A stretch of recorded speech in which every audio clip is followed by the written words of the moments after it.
اللهم صل على سيدنا محمد يا رب صل وسلم دائما ابدا على حبيبي. تو میں یہ عرض کر رہا تھا کہ وہ فریب خوردہ شاہی جو پلا ہو کرگسوں میں، اسے کیا خبر کہ کیا ہے راہ و رسم شاہ بازی. جو شاہین کا بچہ کمبخت کووں اور گدھوں میں پلا ہو، اسے کیا خبر کہ شاہین کے اسٹائل کیا ہوتے ہیں. شاہین کن چیزوں پہ مرتا ہے، کن چیزوں پہ؟ وہ قبروں سے مردے اکھیڑ اکھیڑ کے نہیں کھاتا. تو اسی طرح اللہ نے انسان کو ذوق نظر بہت بلند. پہلا انسان ایک پیغمبر تھا، آدم علیہ السلام پیغمبر تھے، نوح علیہ السلام، ابراہیم علیہ السلام، جنہوں نے اپنے بیٹے کو ذبح کرنے کے لیے لٹا دیا تھا اللہ کی خاطر. تو انسان کا ذوق نظر بہت بلند، لیکن وہ کرگسوں میں جب پلتا ہے، دنیا پرستوں میں پلتا ہے، تو سب سے پہلے اپنے ماں باپ کو دیکھتا ہے.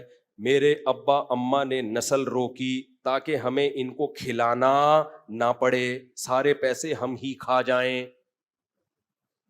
پھر وہ میڈیا پہ اشتہار دیکھتا ہے، اشتہار میں بھی یہی کچھ، پیسہ بچائیے کل کام آئے گا، خرچ کیجئے قیامت میں کام آئے گا. ایسا کوئی ایڈ کوئی آتا ٹی وی پہ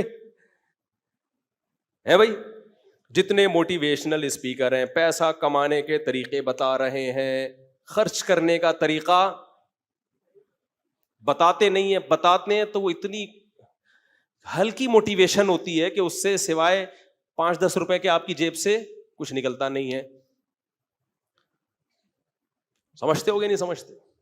تو ہر جگہ جب انسان یہی کرگسوں میں رہے گا تو دنیا مردار کی محبت کے گٹر اس کے دل میں ابلنا شروع. دل میں یا تو چشمے ابلتے ہیں اللہ کی محبت کے، یا دنیا مردار کے گٹر ابلتے ہیں. سمجھ رہے ہو؟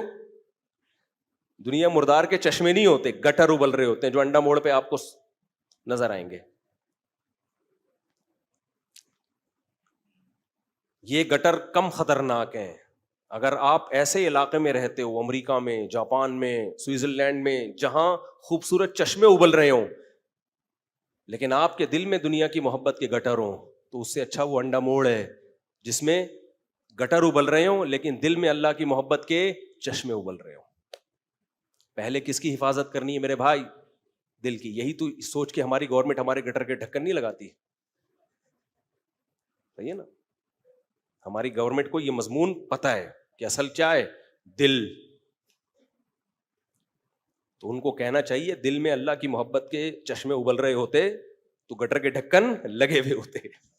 اس کا بھی اللہ کی محبت سے بہت گہرا تعلق ہے. خیر،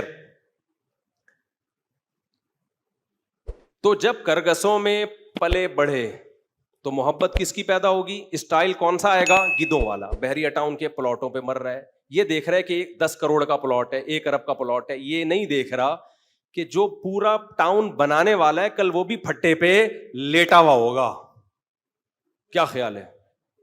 وہ بغیر جیب کے کفن پہنا کے اس کو بھی لٹایا جا رہا ہوگا اور بزبان حال کہہ رہا ہوگا میرا تو بحریہ ٹاؤن کا پورا پروگرام ہی بڑھ گیا. کہہ رہا ہوگا کہ نہیں کہہ رہا ہوگا؟ میرا تو، تم 2 پلاٹ پہ مر رہے ہو، یہ تو بنانے والا میں ہوں. اللہ زندگی دے اس کو، ہم کوئی اس کے دشمن نہیں ہے. ہو سکتا ہے کل ہم بھی خرید رہے ہوں، خریدنا منع تھوڑی ہے، دل لگانا منع ہے. ان للہ عبادا فتنا طلقوا الدنیا وخافوا الفتنا نظروا الیہا فلما علموا انہا لیست لحی وطنا جعلوها لجتا واتخذوا صالح الاعمال فیہا سفنا. امام شافعی کا شعر ہے کہ اللہ کے کچھ بڑے ذہین بندے ہیں دنیا میں. کچھ 3 طرح کے کیٹیگری امام شافعی نے تقسیم کی ہے. ایک تو بے وقوف احمق کرگس گدھ جو دنیا اختیار بھی کر رہے ہیں اور دنیا پہ رالیں بھی ٹپکا رہے ہیں. ان سے جب دنیا کی کوئی نعمت چھنتی ہے تو برین ہیمریج سے مر جاتے ہیں. ان کو ٹماٹر والے جہنمی لگتے ہیں. ہر وقت ان کی یہی ٹینشن ہے، میرا گھر اچھا، میرا لباس اچھا، میری خوراک اچھی، میری عزت، میری شہرت، یہ نہیں پتا کہ کتنے جنازے اٹھ چکے ہیں. یہ ہے کرگس اور گدھ. امام شافعی کے شعر کا میں ترجمہ اردو میں مفہوم بیان کر رہا ہوں, سمجھتے ہو؟ یہ کرگس اور گدھ ہے. کہاں کچھ بے وقوف ہیں, ان کے دل میں دنیا کی محبت تو نہیں ہے لیکن ہے احمق. دنیا کی محبت تو نہیں ہے, وہ کیا ہے لیکن احمق اور بے وقوف. یہ وہ ہیں جنہوں نے دنیا کو بالکل ہی لات مار دی ہے اور جنگلوں میں نکل گئے, بالکل دنیا چھوڑ دی انہوں نے. جیسے عیسائیوں میں راہب آپ کو ملیں گے, ہندوؤں میں پنڈت بہت سے ایسے ہیں, سلے ہوئے کپڑے نہیں پہنتے اور گوشت نہیں کھاتے, ساری زندگی کھیرے ککڑیوں پہ گزارا کر دیتے ہیں. ٹماٹر ان کی فیوریٹ ڈش ہے, ان کی بقرعید بھی ٹماٹر سے ہی گزرتی ہے. اور وہ مرغ و مسلم نہیں کھاتے, بریانی نہیں, بریانی کی دیکھ کے ڈھکن جب کھلتا ہے اس کی خوشبو کا ان کو پتہ ہی نہیں ہے. مجھے بتانے میں اتنا مزہ آ رہا ہے, سوچو کھانے میں کتنا مزہ ہے. ڈھکن کا اپنا مزہ ہے یا نہیں ہے؟ جب دیگ کی بریانی ہو نا اور لکڑی کے اس پہ پکی ہوئی ہو, لکڑی کے یعنی لکڑی پہ پکی ہوئی ہو نا, اس کا اپنا ذائقہ ہوتا ہے. اور بڑے رواج ڈالا ہوا اس کے اندر, چربی وربی ڈالی ہوئی ہو, پھر بڑے گوشت کی ہو یا بکرے کی ہو, لیکن کیا بتائیں یار, اس کے ساتھ ہو, رواج کے ساتھ. پھر جب ڈھکن کھلتا ہے مزہ آتا ہے کہ نہیں آتا؟ تو امام شافعی کے بقول کچھ احمق اور بے وقوف ایسے ہیں جنہوں نے یہ بیانات سنے کہ دنیا مسافر خانہ ہے, مسافر خانہ ہے. قرآن میں پڑھا, تورات میں پڑھا, انجیل میں پڑھا, انہوں نے دنیا ہی چھوڑ دی. لات ماری ہے, کوئی دیکھ کی ڈھکن مکن نہیں. ابلے ہوئے چاول کھانے ہیں, بوائل چاول, وہ بھی جب شدید بھوک لگے 4 نوالے لے لو بس, اور ککڑی کے ساتھ گوشت موشت اور مرغ و مسلم اور بحریہ ٹاؤن, امریکہ کیا, جاپان کیا, اور گھر کیا, گندے نالے پہ ایک چھپڑا ڈال لو بس. جراثیم آئیں گے تو کوئی بات نہیں, مر جائیں گے نا, تو دنیا کیا ہے؟ مسافر خانہ ہے, مرنا تو ایسے ہی ہے. گندے نالے پہ رہ رہے ہیں, وہ چھپڑا ڈالا ہوا ہے, نہاتے نہیں ہیں تاکہ جراثیم زیادہ سے زیادہ حملہ کر سکیں. جراثیم بھی تو اللہ کی مخلوق ہے نا, اس کا بھی پیٹ بھرنے کا ثواب ملتا ہے.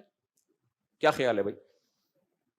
ایک صاحب کو میں نے کہا کہ پانی بوائل کر کے, وہ ڈاکٹر کہہ رہے ہیں کہ جراثیم بہت آ رہے ہیں. اس نے کہا ان کی لاشیں تو پھر وہ اندر ہی رہ جائیں گی نا, جب پانی بوائل کریں گے جراثیم کی لاشیں تو اندر ہی ہوں گی نا.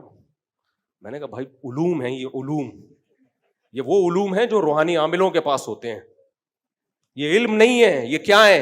علوم.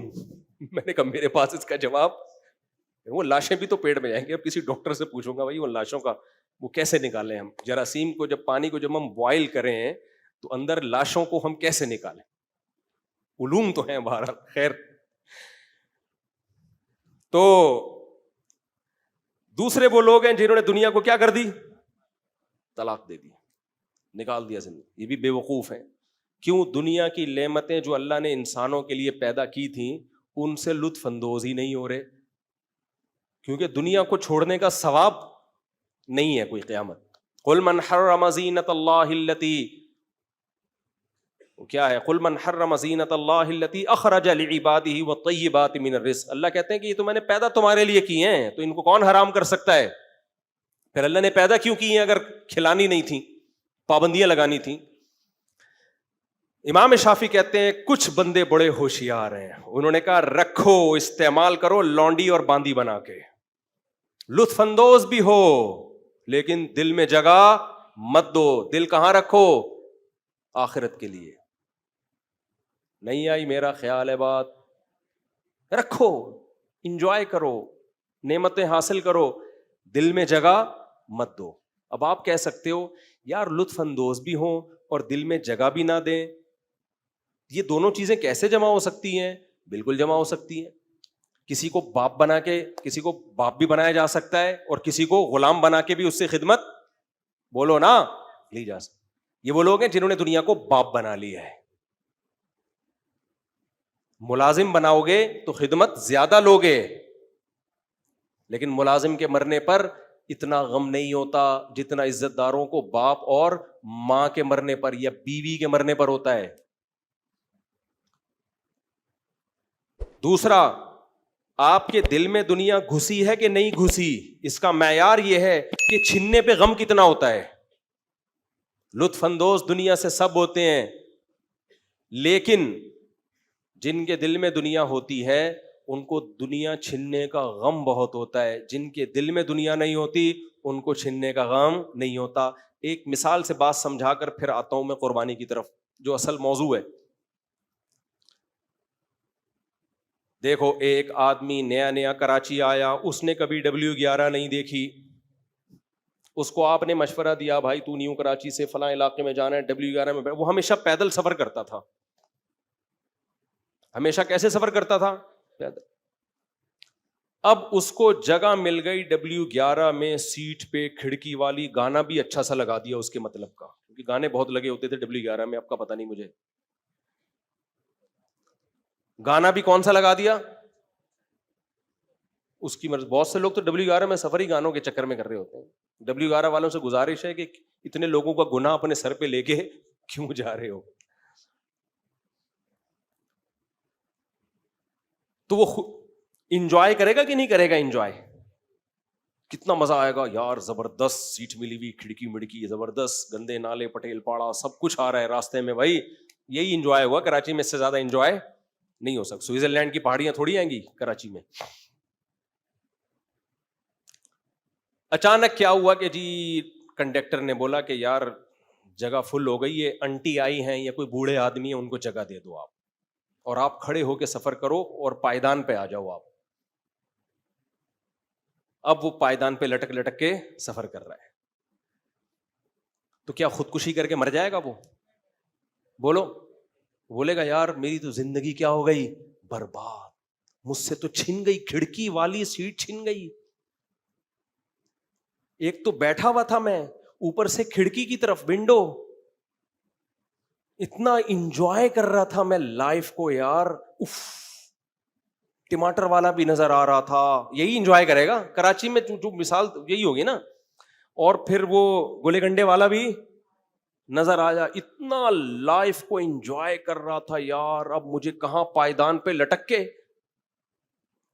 اب وہ ڈپریشن کی گولیاں نکال کے کھا رہا ہے. اسٹریس ہو رہی ہے, ڈپریشن. فون کر رہا ہے, ڈاکٹر صاحب میری زندگیوں میں رنگینیاں ختم. ڈاکٹر اگر اسی جیسا بے وقوف ہوگا تو اس کو میڈیسن لکھ کے دے دے گا, اور اگر تھوڑی سی کھوپڑی ہے تو ڈاکٹر اس سے پوچھے گا ٹینشن کس بات کی ہو رہی ہے, کہے گا حضرت میں پائیدان پہ سفر کر کے جا رہا ہوں, کھڑکی والی جگہ پہ تھا, ونڈو سیٹ ملی ہوئی تھی, اب کس پہ آ گیا ہوں؟ پائیدان پہ.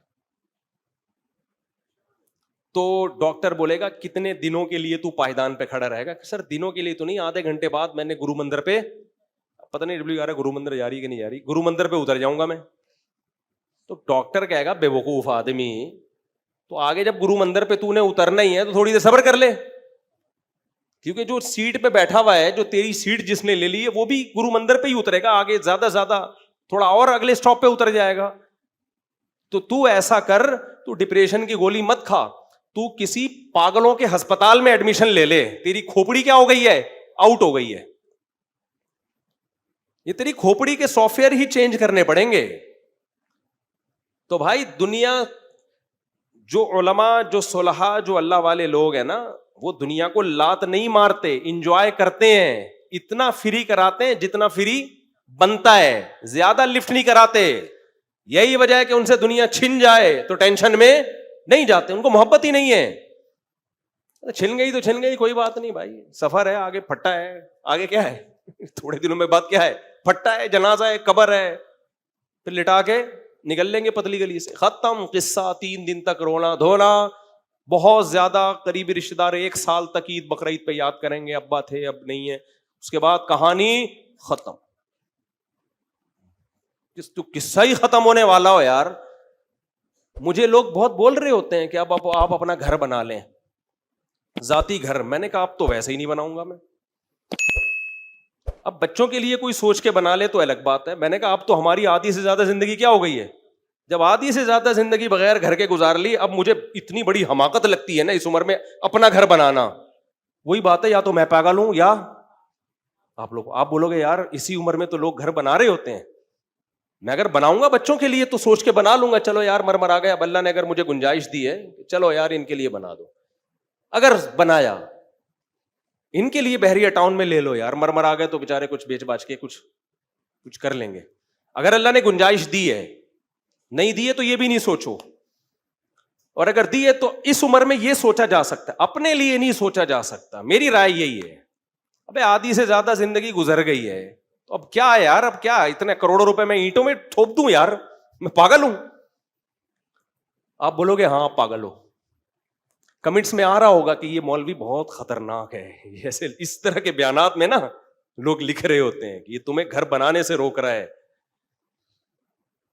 سمجھتا نہیں ہے بات کو. وجہ اس کی ہے بھائی, آدھی سے زیادہ زندگی گزر چکی, اور یہ بھی کنفرم نہیں ہے کہ آدھی سے زیادہ گزرنا تو کنفرم ہے, پھر آدھی سے زیادہ کتنی, 75% کی, 80% کی, 90%, یہ کنفرم نہیں ہے. اتنا تو کنفرم ہے کہ آدھی سے زیادہ گزر گئی ہے. ساری زندگی گزار لی, اب کیا کرنا ہے بھائی؟ کیا خیال ہے بھائی؟ تو چلتے پھرتے ہی زندگی گزار لو. فری پھوکٹ میں مل رہا ہو تو لے لو, 5-10 ہزار کا مل رہا ہے تو بھی ٹھیک ہے. اتنے کروڑوں روپے پھونک دو یار اپنے لیے. ہاں اپنے بیوی بچوں کے لیے اس عمر میں کر لے, اگر اللہ نے گنجائش دی ہے تو ٹھیک ہے. اپنے لیے تو بے وقوفوں والی بات. اتنے پیسے کیوں تھوپ دو بھائی؟ اتنے پیسوں سے کیا کرو؟ انجوائے کرو. آپ کہہ سکتے ہیں اپنے گھر میں بھی تو انجوائے کرتا ہے, تو کرائے والے گھر میں زیادہ انجوائے کرتا ہے آدمی, واٹ لگاتا ہے اس کی. ٹینشن اس کو دو. آپ نے اپنا گھر کسی کو کرائے پہ دے دیا نا, آپ کے کروڑ روپے لگے, ٹینشن وہ دے گا آپ کو. تو ہمیشہ دوسرے کی حماقت سے فائدہ اٹھایا کرو. اس نے کروڑوں روپے بنائے, آپ چند ہزار کرایہ دے کے فل ٹینشن دو اس کو, کیونکہ جو کرایہ دار ٹائم پہ کرایہ نہیں دیتے, کرایہ بڑھاتے نہیں ہیں. مکان کی ایسی اتنا کمبخت, جب کرایہ دار مکان خالی کر کے جاتا ہے نا, کمبخت نے اتنا کرایہ نہیں دیا ہوتا جتنا مالک مکان کی ریپیئرنگ پہ لگ جاتا, ریپیئرنگ پہ لگا دیتا ہے پیسہ, کخ بھی ہاتھ میں نہیں آتا. خیر اب یہ کہاں میں قصہ لے گیا یار. اب آپ لوگ بولو گے کس قسم کی باتیں مولوی صاحب نے شروع کر دی ہیں. اس قسم کی باتیں ہی بھائی ہم کرتے ہیں, کیا کریں. تو وہ پائیدان پہ جس کو کھڑا کر دیا نا, وہ ٹینشن میں نہیں جائے گا. وہ کہہ رہا ہے تھوڑا مزہ وہاں زیادہ آ رہا تھا, یہاں کیا ہو رہا ہے, تھوڑا کم آ رہا ہے. یہی ہوگا, اس سے زیادہ کچھ بھی نہیں ہوگا. باقی آگے اڈے پہ اتر جائیں گے, قصہ ختم, بھول جائیں گے. کھڑکی والی سیٹ ملی تھی, یا دیکھو جو نیا نیا جہاز میں سفر کرتا ہے نا پہلی دفعہ, وہ ونڈو سیٹ پہ بیٹھتا ہے, بڑا انجوائے کرتا ہے نا وہ. میں اپنے بچوں کو فرسٹ ٹائم جب جہاز میں لے کر گیا, ونڈو سیٹ پہ ان کے پھڈے ہو رہے ہیں, ہمیں تو اچھا لگ رہا تھا. چھوٹی بچیاں کہہ رہی ہوں کہ میں بیٹھوں گی, وہ کہہ رہی میں بیٹھوں گی, پھر ایسا انجوائے کر رہے ہیں, جہاز اڑ رہا ہے. وہ بچے تو بڑا انجوائے کرتے ہیں. اس لیے میں کہتا ہوں جس کے بچے نہیں ہیں اس کی زندگی میں انجوائمنٹ ہے ہی نہیں. اس کے انجوائمنٹ پھر پتہ ہے کیا, سٹے, شراب, کتے, یہ 3 چیزوں سے انجوائے. لڑکیاں زنا کاری والی, اور وہ بھی ایک حد تک ہے, 50 سال کے بعد گولیاں کھا کے جائے گا وہاں بھی, اور اس کے بعد گولیاں بھی جواب دے جائیں گی. بڈھا ہو کے مرے گا سڑی ہوئی موت. تبھی تو میں کہتا ہوں ان ملکوں کا ایک باہر کی دنیا ہے, ایک اندر کی دنیا ہے. اس پہ لبرل لوگ بہت مجھے برا بلا کہتے ہیں, مفتی صاحب بہت مبالغہ کر رہے ہیں. مبالغہ نہیں کر رہے ہم. یہ جو کہتے ہیں نا وہاں بھی بہت لوگ خوش ہیں, یہ مسلم فیملیاں خوش ہیں. کلچر یہی والا رکھا ہوا ہے اور سہولتیں وہاں والی. پھر وہاں بھی جب خوش ہو گئے, امریکہ جاپان میں جب مذہب ہے آپ کے پاس, تو پھر وہاں آپ یہاں سے یقیناً زیادہ خوش ہو گئے. لیکن اگر مذہب نہیں ہے میرے بھائی, تو پھر وہ تمام تر دنیا کی رنگ رلیاں آپ کے دلوں میں سکون نہیں ڈال سکتی. فطرت سے بغاوت کی تو دنیا میں فطرت انتقام لیتی ہے. تو خیر, تو اللہ چاہتے ہیں کہ یہ بندہ دنیا کو مسافر خانہ سمجھے, اور اللہ نے اس کو پیدا کس کے لیے کیا؟ بولو, اپنے لیے. تو اللہ کی نظر میں کامیاب انسان وہ ہے جو اللہ کے حوالے کر دے اپنے آپ کو, جس کو عبودیت کہا جاتا ہے. عبد عربی میں غلام کو کہتے ہیں, عابد غلامی کرنے والا, اور عبودیت اس عمل کو, اپنے آپ کو خدا کے بولو سپرد کر دینا.